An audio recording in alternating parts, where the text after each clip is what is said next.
Well, it wasn't an easy decision to make this video in English, but I've been suggested to do that.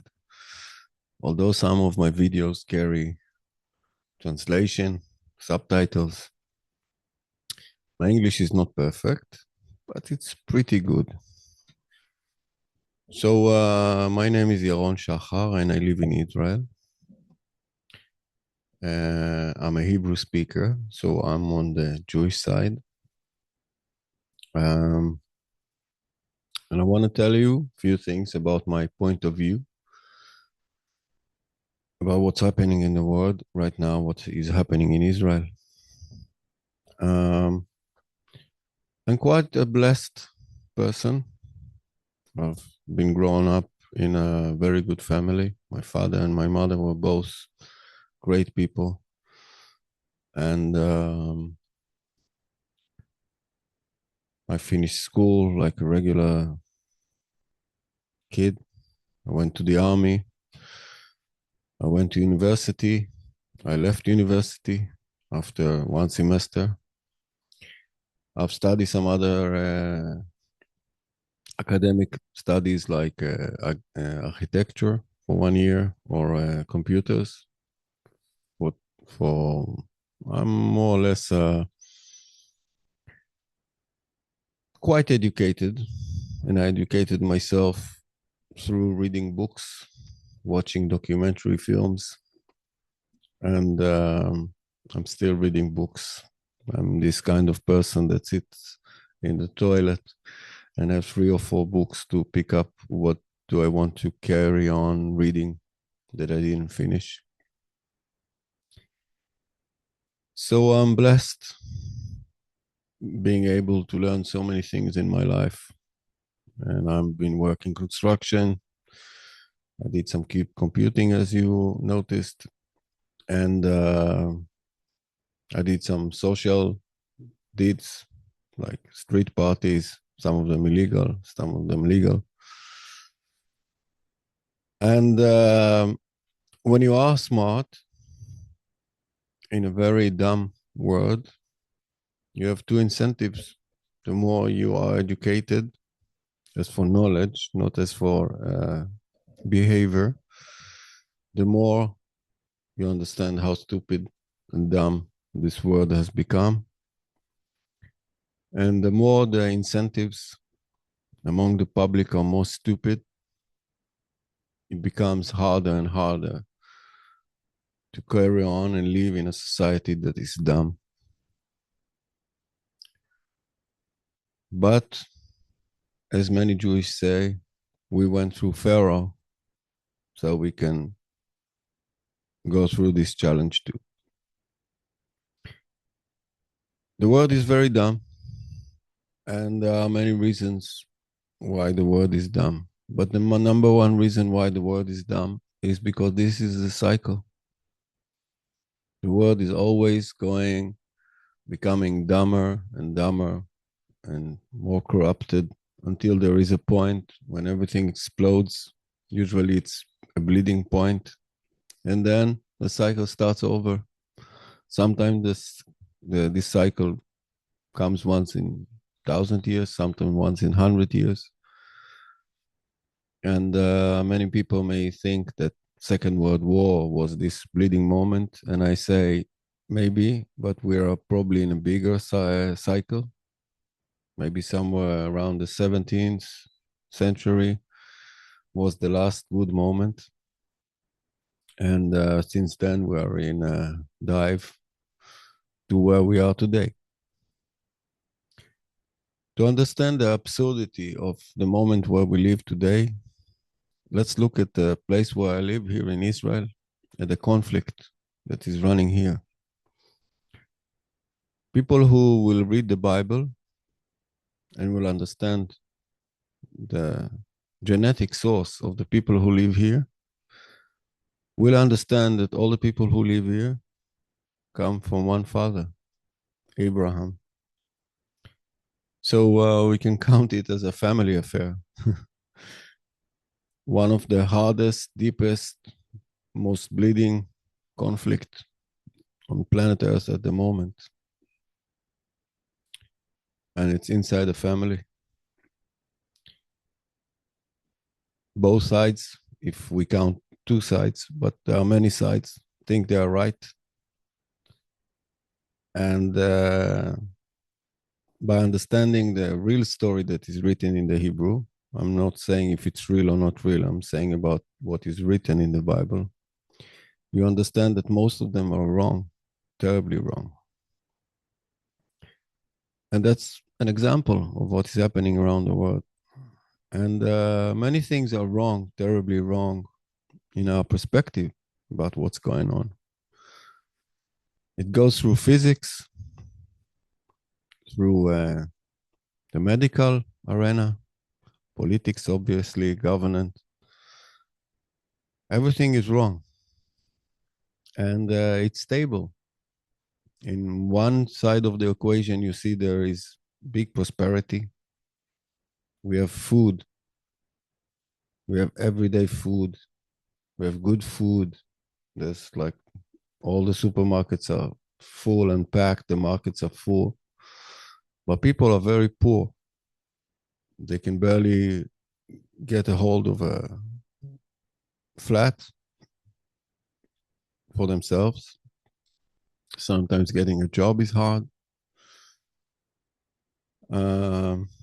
As we see a crisis in the West, that most of the politics is not addressing well. They reorganize the thoughts of the public about what is wrong and what is right and who is against who.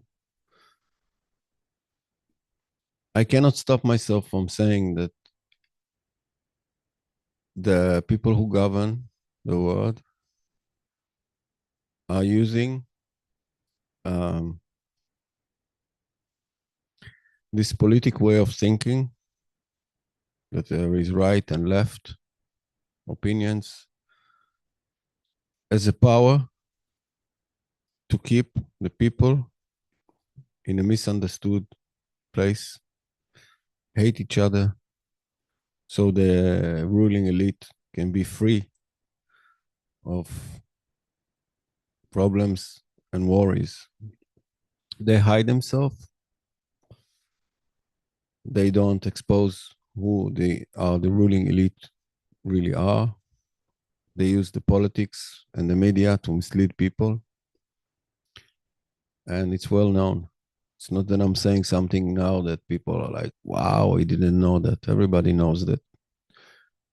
But in order to continue our life, we ignore most of the things that we know that are bad because we cannot confront them. So we don't want and don't need to expand, to put too much effort thinking and addressing problems that we cannot solve. We have to solve our small problems with our friends, with our families. So we ignore what we already know. Up till here, I feel like I spend your time saying things that you already know. Maybe you didn't know that all the people in this area are ancestors of Abraham. But if you didn't know that, and you're either Jewish or Arab speaker, then you should know.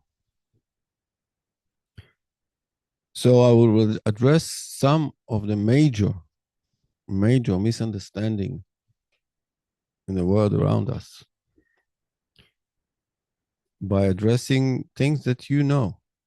And I will contradict many arenas of information by saying these things. I will start from a simple thing. We all are being taught that the heart is the pump of the blood. And it's wrong. It's not true. It's not how the blood system works. All our blood system is full of one-way valves, what makes the whole blood system circulate in one direction. All this system is being pressed by the muscles, and the muscles of the body are actually the power to drive the blood around. Which means that when you run, the muscles of your legs will press the blood in and out of your leg. So we'll do the muscles of your hand, the muscles of your throat, how should I say it? And this misunderstanding that I decided to confront first is to have as much people of you leave this video. I'm not here to argue about my point of view. I'm not willing to fight for it. It's dangerous. Dumb people will hate someone who will tell them that they are wrong. If you don't believe me and you want proof you didn't leave the video, go to the zoo and watch the giraffe. It's a very important species. And you will understand that the heart of the giraffe cannot bring blood to its head without support of something else. And this support comes from the muscles of its long neck. And if we don't recognize that we make mistakes in our perspective to life, and we continue to stand on truth that is wrong, we'll keep on reaching conclusions that are wrong. Same goes to the idea of black holes in physics, because it's an idea. Big names are spoken about this idea, and many people say that Einstein himself said that there are big black holes, but if you go to his writings and his conversation with Bohr, you will see that he himself contradicts those ideas and even his own ideas. So everyone is using him as a title, while people made up this idea of black holes. And if you look at the concept of black hole, concept comes from the idea that mass has gravity. And the more mass means more gravity. So if we think about it, eventually, more mass with more gravity will bring more mass to its where it is. And so it will expand and expand and expand endlessly. And in some stage, particles and objects that are being pulled into this gravitational mass will reach the speed of light. And once they will reach the speed of light being pulled to this gravitational point, we will stop seeing them, because the light that comes out of them will become zero comparing to where we are as its speed. If it rides in the speed of light and the light comes out of it in the speed of light, it means the light stays wherever it is. But I'm not going to go into the whole idea of relativity, because where is place in space? Do we have a place in space? Everything will become relative. So this is a good idea. Mathematically, it's a good idea. But if it was true, then there was no universe. You must understand this idea. If it was true, there was no universe. Because given time, the whole universe will go into the one place of big mass, and that's it. So I can tell you that this idea of black holes is an idea, and it's not logic. And we are on the same base. The people who think there are black holes and the people who think there are no black holes, both came to the conclusion from their logic. And I decided to take these two great examples that I think about the heart and the blood system and the black hole to tell you that although humanity in the 80s spoke about the idea that within 20 or 40 years we will know everything and we'll solve all the problems, we are bringing more problems to the equation that we are solving. And we've reached this point of artificial intelligence that is actually a combination of what we think and wrote in our life. And now I'm refreshing my coding abilities and I'm using artificial intelligence to help me. And I find it funny that he is almost human. And when I say almost human, I mean that he makes mistakes like humans. He gives me ideas, wrong ideas that I used to have as a junior coder. He makes mistakes like us because he's built from our ideas. He's got no way, the artificial intelligence has got no way but our mind and our eyes to tell him that he's wrong. And when you tell him that he's wrong, he's doing the simple thing. He just drops this incentive and picks up another thing. He also waits. I'm not saying that he's a person, but it also waits for your feedback. You have to tell him he's wrong. So this artificial intelligence that I see as a revolution, great revolution that is coming upon us, with its bad sides, will expose, first of all, our stupidity. It will broadcast our stupidity. It will not solve our problems. It can also the only thing it can make, the artificial intelligence, and I'm talking only about now the large language models. I'm not talking about the other side. There is other artificial intelligence.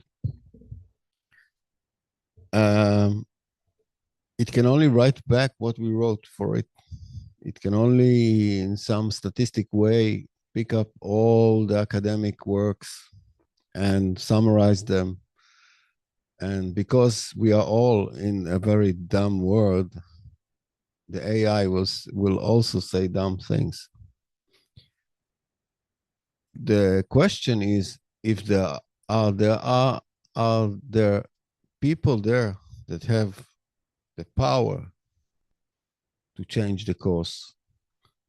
Because I believe that there are many people around the world who understand that we're in the dumb era, but they don't have the power to make a change. Some have the power and don't have the will. I see people going really high in positions and people think they are smart, but they don't make a change. They keep the system as it is. It's because they enjoy the system as it is and they benefit. And that's why they stay there with their position. Many people like to adore rich, famous people. It's a very logic thing for a human being to look up and see if we can get some inspiration from those people. But those people who are up there are not smart as for knowledge and physics and medicine area and computing. They are mostly smart as for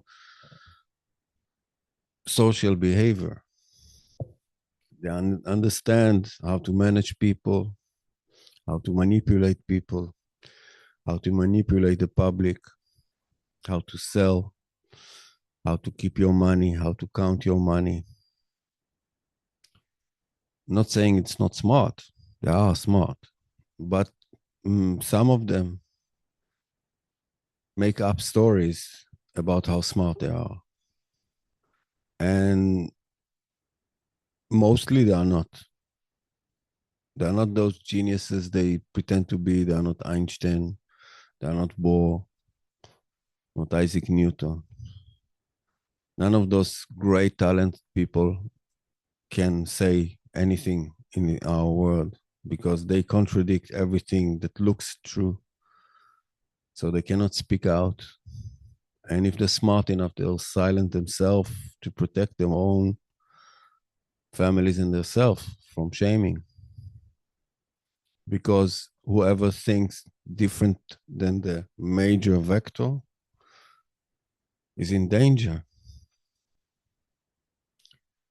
The pharmaceutical companies, they control all our perspective about medicine,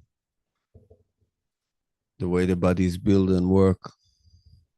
Although it contradicts basic logic, they have the power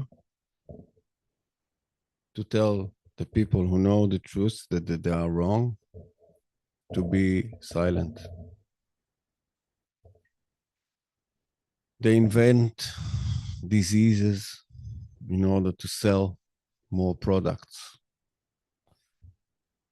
It's one of the biggest problems of a capitalistic world.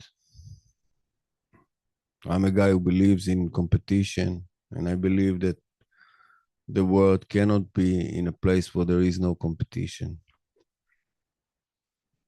But when you drive capitalistic world into medical arena, the problem rises to the top. Because when you are selling something, you want your customer to continue consuming it. So your objective is to have the consumer in a position where he likes and more than that needs your products. When you bring this incentive into the medical arena, you understand that their objective is for you to be sick, or shall I say, think that you are sick, think that you need their products as long as possible. So that's how our medical system works. They prefer sickness that continues for lifetime on sickness that can be healed, because sickness that can be healed is not profitable. If they can heal you, they lose a customer. If they can keep you in a position that you need their products, they make the customer's line steady. So they are dragged by the capitalistic competitional world to look for long-term problems. And the biggest fraud is obviously in the psychological arena, because this is a place that you don't have any visible evidence. It's not a vein that you can see if it's good or bad. It's not a heartbeats that you can count. It's something blurry. And they teach us, all of us, that we are all sick. Everything that is good in a person becomes bad. If someone is working hard, is a workaholic, he is actually sick in their perspective, and they teach the whole humanity to think like that. If someone is clean and tidy,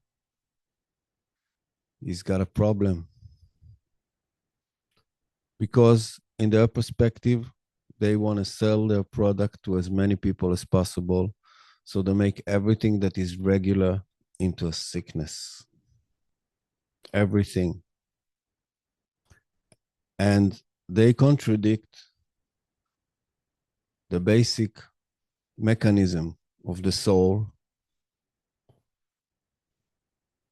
so that everything that the soul will do to keep you up, working, cleaning, is something that needs to be treated. And they are challenging each other, their own competition between the pharmaceutical companies is who brings the best lie forward. But most of the people who work there don't believe it's a lie. They are being picked up from the market according to their belief in the ideas that sickness is for life. And if we jump from this point of view of being wrong about our blood system, being wrong about physics in space, being suffer from the conjunction between the capitalistic competitional world and the pharmaceutical world and its consequences. And we want to understand our way of controlling our societies, how we govern our societies. We see that the same sickness is in our politics. What is happening in our politics? Instead of having a king, like before the French Revolution, we have a government with no king. And instead of having public opinion as part of the parliament, it seems like the whole public opinion is in the parliament. We know it's not true. The ruling elite is controlling everything, but they want the public opinion to feel that it is part of the government and it is part of the decision making. And they make parties. Some countries, there are 2 parties, 3 parties.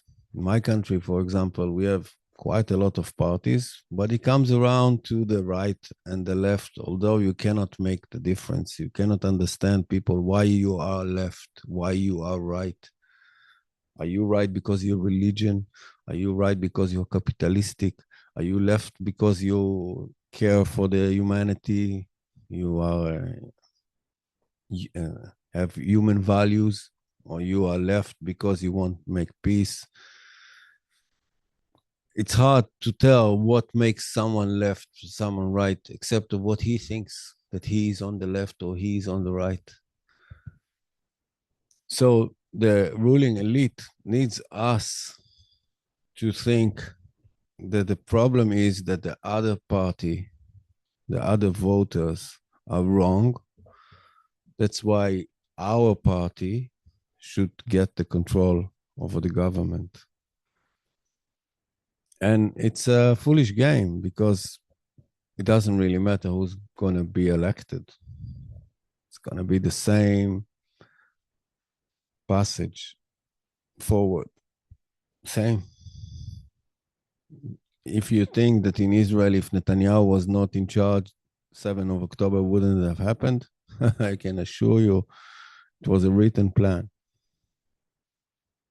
You think the war with Iran wouldn't have happened if Netanyahu wasn't the leader of Israel? Wouldn't make the slightest difference between Trump and Biden or Benjamin Netanyahu, whoever can replace him. It's the same pattern.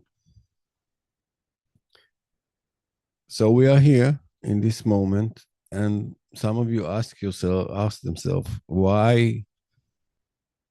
What is the outcome of such a terrible era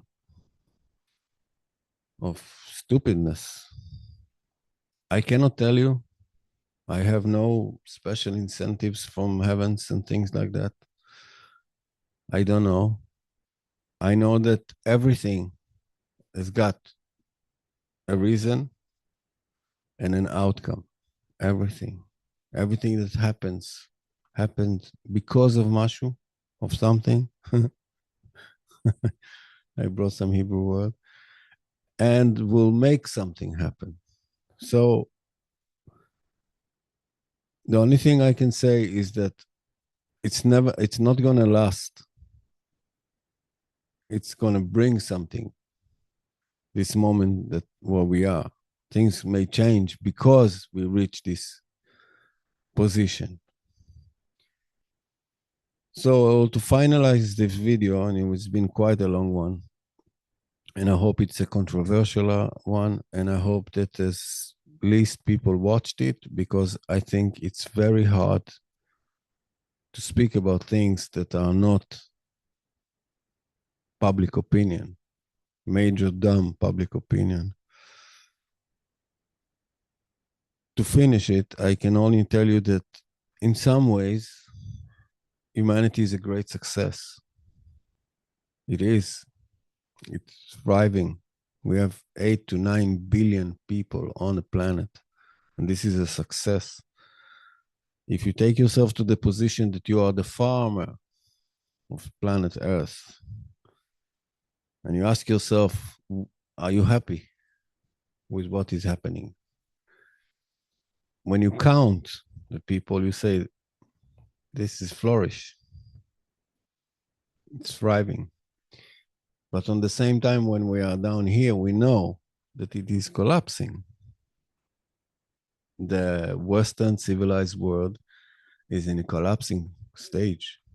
It doesn't make kids. Only the religious people, it's either Islam or Jewish or Catholicism, or, they make kids. And I'll leave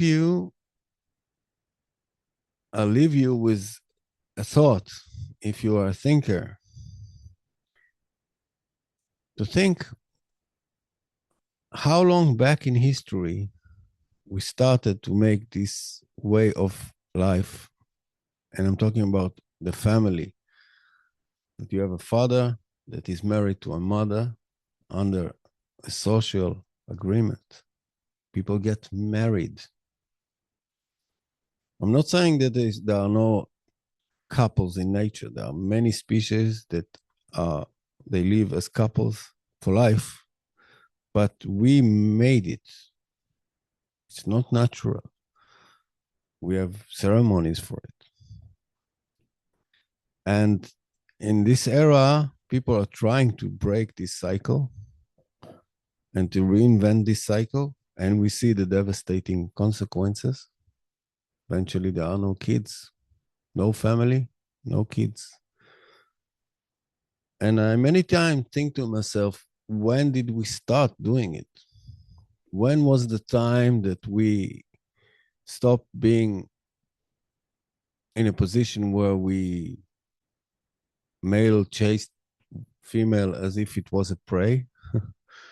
Maybe it's the wrong word. Some women will get angry. To the position that the society gives you permission to have this wife, or for the wife to have this husband. Because we challenge it, we challenge this point in history. Maybe it was back tens of thousands of years ago. And I do believe that this is the biggest question that is standing in front of us. And maybe we should reorganize our thoughts and understand how important this structure is and how far in the past it came from, that we don't even know when it started. When this idea of ceremonial marriage started, we don't know. I can only tell you that wherever you go around this planet, there is this ceremony. It doesn't matter if they're Chinese or Japanese, they believe in Buddha or they believe in whatever they believe. You go to Indians in America, you go to people in Africa, they all have this idea of marriage. And once we challenge it and we see the consequences, we should in some way be happy that we already have it. And we should be worried that people are trying to destroy this idea for many reasons. And I do believe that natural selection is making the difference. And this is exactly what is happening to us. So I hope you enjoyed this video. And if you have things to say that are logic, you're welcome in the comments. And my suggestion is don't talk too high. Don't go and start saying, oh, there are no black holes. The heart is not the major pump of the body. Don't do that. It's dangerous. People who never studied medicine will challenge you. People who never studied physics will challenge you. People who did study medicine will try to bring proofs, find themselves wrong. People who do study physics will try to bring physical argument. I can challenge that. I can confront it. But the mass of people who never studied are the one who will keep you quiet. So have a lovely week, my friends.